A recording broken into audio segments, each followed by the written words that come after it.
We have with us Mr. Ashish Chauhan. He's the MD and CEO of BSE, which is Bombay Stock Exchange. Ashish, welcome to the summit. Thank you.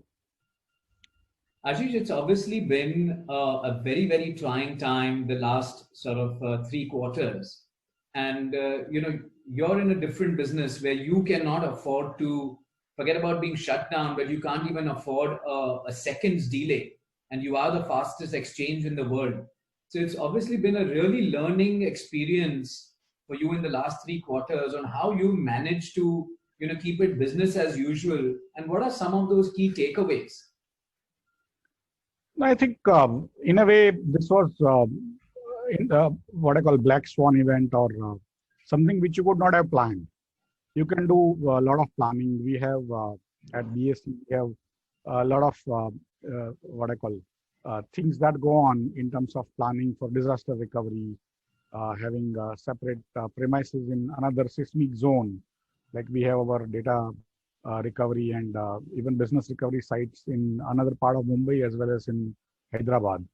But whatever we have done till now, and thanks to the regulators, SEBI, who forced us to actually run normal markets during normal days once in 6 months for 2 consecutive days from our disaster recovery site. So in a way, the teams have normally what happens is most organizations create those what is written in the books about disaster recovery and business continuity processes and all, but they never execute, they never actually keep it really in a working condition. So when things go wrong, they can't actually start from the other side because a lot of things go wrong, whereas we were like totally ready. But the problem was that one night it is announced and the next day people can't even come to office. People can't even move out of their house. And not only us, but all our brokers across India, like in 3,000 cities. And if they come out, they get beaten up by police and things like that. And so it was a really rough time in the first few days, especially coordinating with the government authorities, not only in Mumbai and Maharashtra, but across the country, telling them that this is an essential business. And fortunately, the government of India had incorporated stock exchanges and brokers as part of the essential services. And so at least there was some official recognition to our services also. At the same time, as you rightly said, we can't delay anything, including trading part, but also money movement and stock movements. And so next day, when it went down, when we had a lockdown announced, next day we had to literally ensure that at 9:30 we get the money from people, and people didn't even know whether banks will be running or not. And so as soon as the Honorable Prime Minister's speech got over, I wrote on the Twitter saying that BSE, as reply to his tweet that India is getting into lockdown, I wrote saying BSE will be on normal. And so many people kind of got completely surprised, saying that here the entire country is going into lockdown and you want to keep this activity, which is not that important, on. But what had happened is rest of the world was keeping their markets on. And if you take away the liquidity, it can create tremendous panic. The assets which potentially can get you 100 rupees might not even get you even 10 rupees when there is no liquidity. And so it was a situation where government of India had planned before announcing all this. They had made us essential services. They had given us signals that we'll have to be ready for any eventuality. So in a way, we were ready. Our regulator was ready. We worked through the night and ensured that the market opens next day. But more importantly, the money movement, and imagine money coming from across India into few accounts and then going back to people who have sold their shares. And the people who have bought, they have to get the shares in their depository account. So there was like a massive task which was undertaken overnight by all exchanges. And in retrospect, although it looked very tough and we were also not sort of sure whether we'll be able to pull it through, but we did. And then slowly things have kind of worked out, because The brokers then became confident. Otherwise, brokers themselves were not, many brokers had sort of suspicions and all. And their employees were really, really troubled. I mean, everyone is worried about their own health, but this was also an important activity, and it had to continue. The automation of Indian stock market happened post 94. And so we were pretty much among the most automated markets in the world. No European, no American, North American countries even compare closely to our automation. And so that also helped in terms of keeping the markets running. And what we did is that even now, after so many months, not more than 20% people, in those days only 5% people started coming to office. And we had to, of course, organize for them to stay close to the office, in hotels, take care of their health, and things like that, because it was complete lockdown, so people couldn't move. And so we had to keep them close by, give them facilities and all. But slowly, that worries also have receded, and we had to create an application to take to ensure that everyone logs in from home through VPNs and other mechanisms. And so we don't have a security problem, because we are, again, the most information security threatened organization in the country. Because if you can close down BSE, then literally it becomes an international news. So those are the kind of things we currently struggle with. But we, over a period, we have made it into more routine things. So we come out with new hardware, new softwares, new applications, test them with our brokers. And so in last 6-7 months, from April 1 till now, we have raised 10.42 lakh crore for the Indian industry, right? So because the liquidity has to be available, especially in times when the companies may not be able to get money, and so that's where the stock markets have come in as a boon, by keeping open, by ensuring that people, their savings currently are not getting much returns in the fixed deposits. They've gone down. So many of them are coming into the stock markets. Many people are sitting at home, so they have started coming into the stock markets. In last 1 year alone, we have added close to 1 crore new investors. We have now 6.5 crore investors. 1 year back, probably we had 5.5 crore investors. Yeah. So a lot of things have changed, for better, for worse, but it was a tough time, and no learning of the past could have helped beyond a point. Of course, we were ready to some extent because of the way we work, but to some extent it was purely heroism on the part of employees that it happened. No, and I think it speaks volumes for the entire team, like you said, all the employees and the leadership team as well, to have faith and belief that it can be done overnight. What were, it was very, very tough. Ashish, what were some of the personal learnings? Because we are all, irrespective at what level we are operating, there is a certain amount of vulnerability that we have all faced and continue to face. So what have been your own personal learnings, which I'm sure a lot of our viewers will be able to take some leaves out of?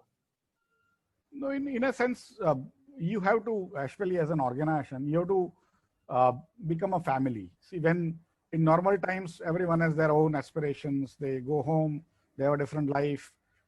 When this kind of things happen, you realize how dependent, especially in large cities like Mumbai, when nobody can come to your rescue. Only one who can come to your rescue is your organization. And that's what we did. Immediately, we developed an application. We are basically an IT company in the guise of a stock exchange. So we are pretty hands-on.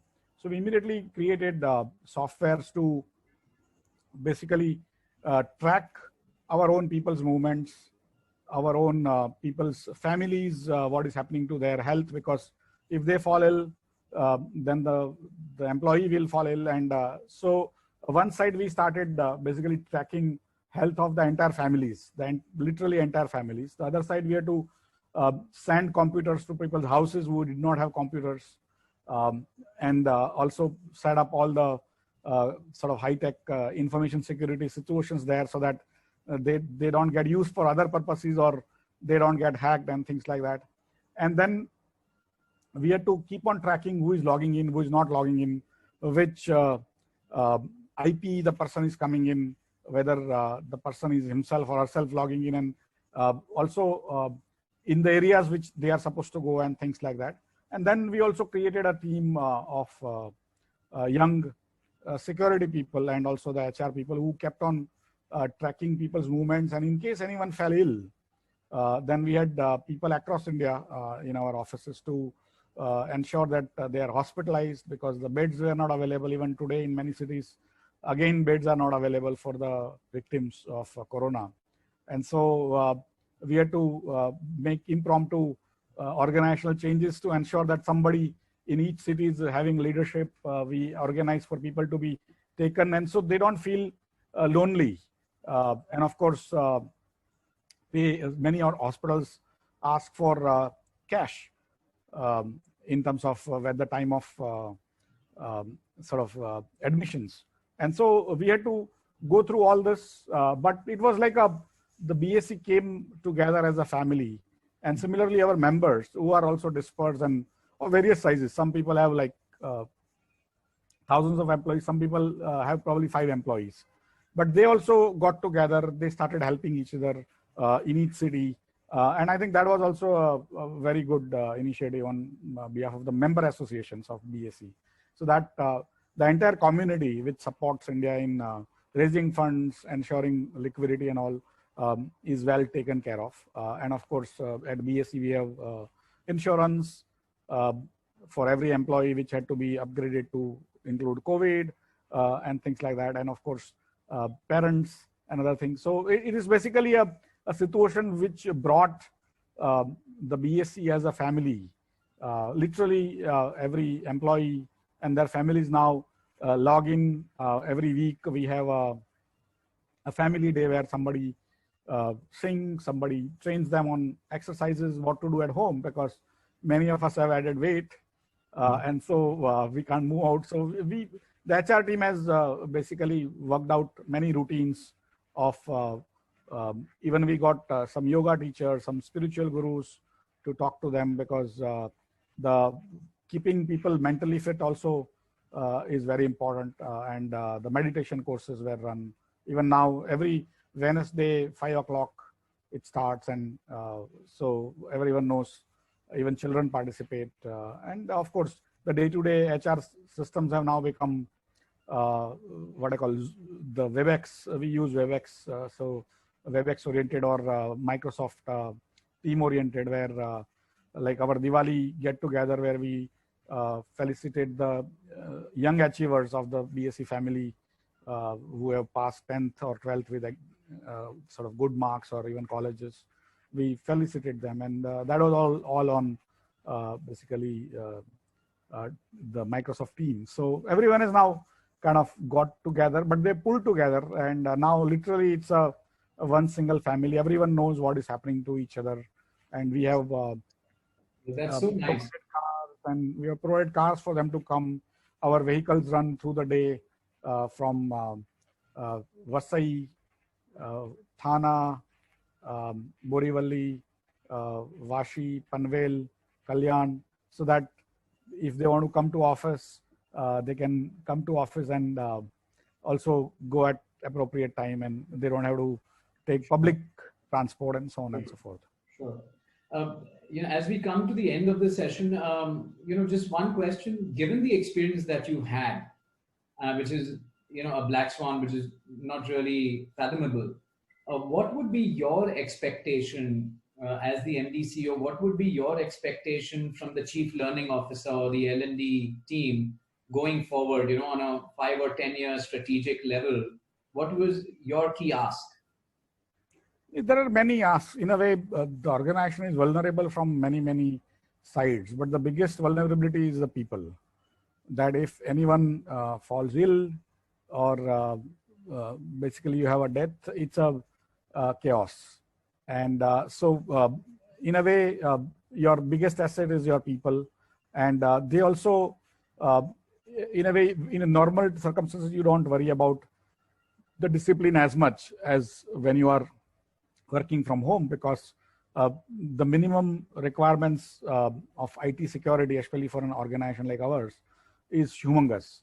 And so everyone had to learn, their families had to learn not to touch that computer or not to use it for other purposes and things like that. And so that is on just the what I call hygiene part of it.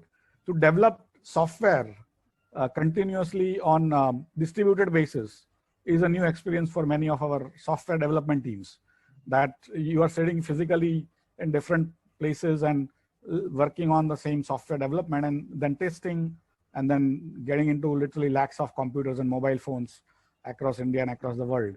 So those are new learnings, but I think basically keeping your team agile is the largest learning, which in my opinion came to me, although we didn't we didn't have that problem about it. But when I look back, why BSE could do it at pretty much extra, literally no cost at all, is because the team is hugely agile.